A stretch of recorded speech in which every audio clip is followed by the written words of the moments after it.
Hello and welcome. This is Philip Pemberthy. I'm a curriculum support specialist for the Education Transformation Office in Miami-Dade County. And this session is about differentiating instruction using mid-year assessment data or any kind of interim data in civics. What we're going to do here is examine differentiated instruction framework to kind of see how it fits into an instructional block. We're going to utilize some real mid-year assessment data to determine student groupings and benchmarks to target through small group instruction. And we're going to look at how to create DI activities for a teacher-led station. And you'll see it's easier than it's made out to be. DI is a buzzword, and it causes a lot of anxiety, but after today I hope that I direct you to the resources and the approaches to this that will actually really allow you to get the most bang for your buck in a civics classroom.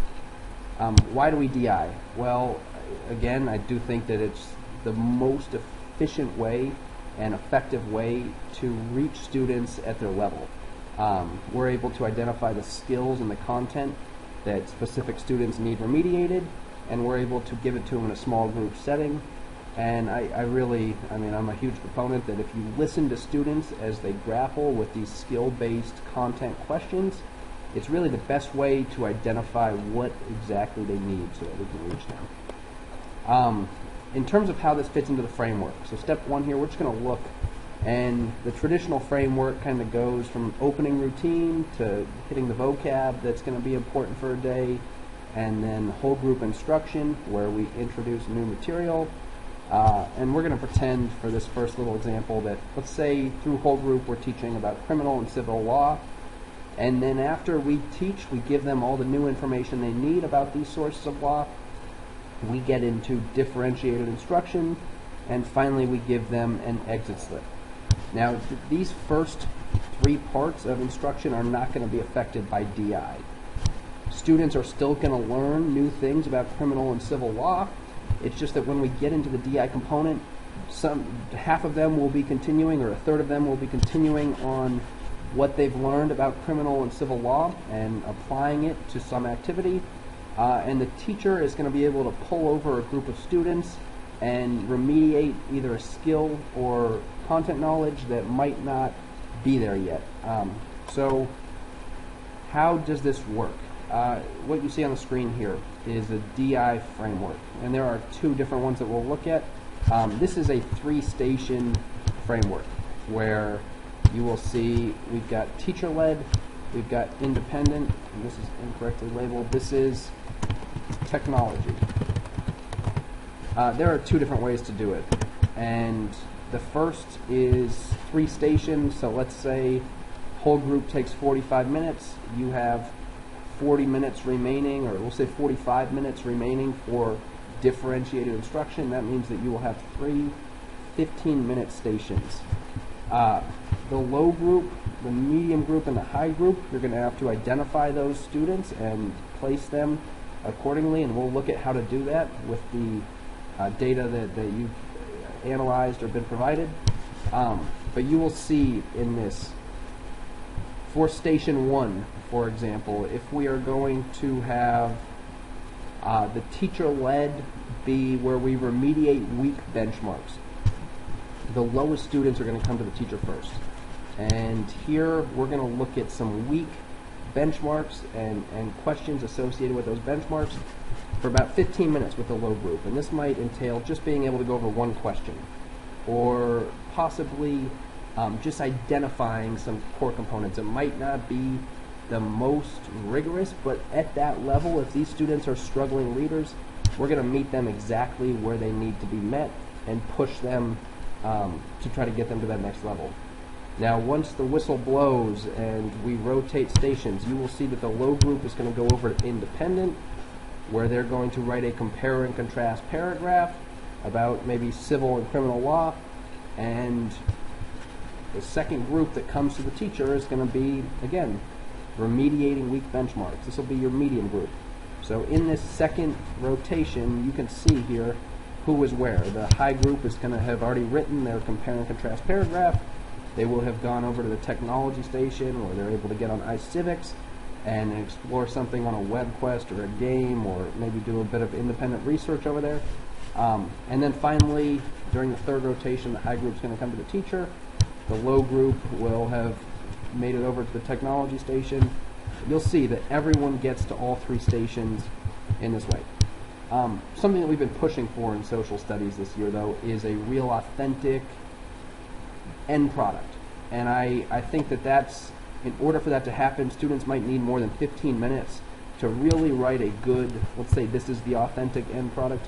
If they really want them to write a good compare and contrast paragraph using sources about criminal and civil law, our independent station might actually take up 2 of the rotations. So you can see that we can still see our low, our medium, and our high groups that are teacher-led. Students are just going to spend twice as long. If they're not with a teacher, it means that they'll be doing that independent station. So our low students will start where we can remediate the weak benchmark, and then they will go, and for the second and third rotations, they'll be writing that compare and contrast paragraph. Now, after these guys are done, we've spent 15 minutes with our low group. We're going to bring over the medium group and remediate. And you'll see here, we've got one question that we're going to really go over with the low group. We're going to do more with the medium group. And this might mean that we take that one question and take it to a deeper type of analysis, or we might be able to just address different types of questions with them. The third group here is going to be the highest that comes to the teacher-led, and we're going to have them take it again a step further because those students still need to be pushed. But everyone who's not with the teacher-led is going to be doing their paragraph during those other rotations. So how do we look at this data? Let's analyze the mid-year assessment to identify groups and benchmarks that need remediation. There's a separate session on here that shows you how to create Excel sheets like the one that's on here. I've redacted student names here, so these are students, and we'll just call them student 1, student 2, student 3. But you will see for every benchmark, we can see how these students did on the question. We've taken the average score all the way over here to see how the students are comparing, or are performing, excuse me.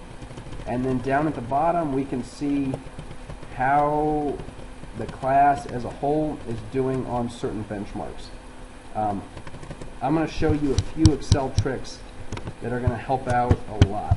The first is if you just left-click and drag over all of the cells where students' progress on benchmarks is noted, and then go up here on the top and click Sort and Filter,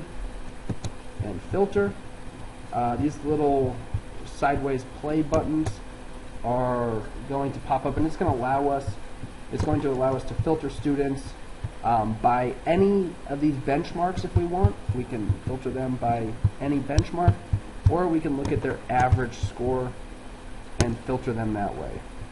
I really think that this makes the most sense, because typically if students are performing well overall, it means that they're going to be highest on the benchmarks. But if you choose to really get specific and group them by benchmark, I'll show you how to do that in a second as well. Now we've got our students grouped, and we can see our highest students. And I'll tell you what, let's freeze this first column. So if you want to keep the students' names in sight, click on View, Freeze Panes, and the first column is where the names are. We can see that our highest students, our students who are performing best, are student number 24, 25, 20, 14, 19, and 22. This is going to be our high group. And let's keep going. This is kind of a big class, it looks like. Our middle group, we might have to select everyone between 30 and 40%. And let's make them orange. And our low group is going to be anyone who performed below 30%. Put that in red, the danger zone. Now we've got our grouping. And here what we're going to want to do next is we've now identified high, medium, and low students. Let's figure out what benchmarks we really need to remediate. So let's freeze this top row so we can see the benchmark numbers, and let's go down and see which benchmarks are lowest. And this is my period 2. Let's see which benchmarks need the most remediation. And you'll see all of you have this sheet at this point. We can see, oh, there's a 14%. So I'm just going to go X next to this. 1.3 badly needs remediation. And you can see if you just hover over that, this benchmark is describe how English policies and responses to the colonial concerns led to the writing of the Declaration of Independence. We've got a few low ones in this class. Let's look at 24. Ooh, 12 is low. 2.12. And I actually don't think that had been taught when the test was taken, so we're going to probably wait to remediate that until after we've instructed a whole group. Here's 3.5. 16%. So you can identify as many of these as you need, or if you've actually remediated it, then you can just go and see what's the next lowest benchmark that we get. So let's say that the first benchmark that I want to remediate is 1.3. Again, in the same way that we filtered for students on their overall average, I can go up to sort and filter, and by this benchmark, if I want to do it specifically for 3.1, I can sort this from largest to smallest. And you can actually see here, it's interesting with this, I think I did the wrong benchmark there, sorry, let's try this again. Here's 1.3, I definitely did the wrong benchmark. I'm going to click on sort and filter, let's see, it's taking it already in. And we've got 1.3 right here. We'll go largest to smallest. And you can see, actually, a lot of those middle kids are the ones who performed at the highest. But overall, as a class, we performed pretty poorly on this. There are a lot of students with 0%. So let's make a new grouping. For this, I'm going to actually change the high group. It's going to be these students who scored 50% or above. And I'm just going to have to break this up. There's going to be basically 2 low groups, but we'll call them medium and then low. And the first group that I see is going to be, again, I'd almost recommend that the high group is the first one to come here because this is a proficiency-based test. We got to make sure that those students on the bubble get very, very targeted, teacher-led attention. So we've got our students 6, 19, 18, 13, 1, 16, and 8 are going to come to us in this rotation, and we are going to figure out how are we going to remediate benchmark 1.3 so that they have a stronger understanding of this benchmark.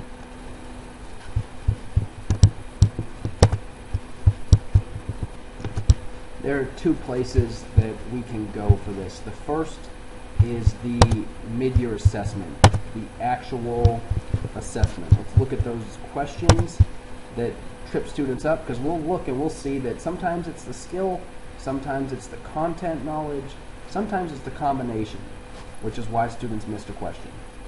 The other place is the question bank by benchmark, and you can freeze the screen right now, and if you don't know how to access it, please take note of this. Go to sites.google.com/site/ETO middle school resources.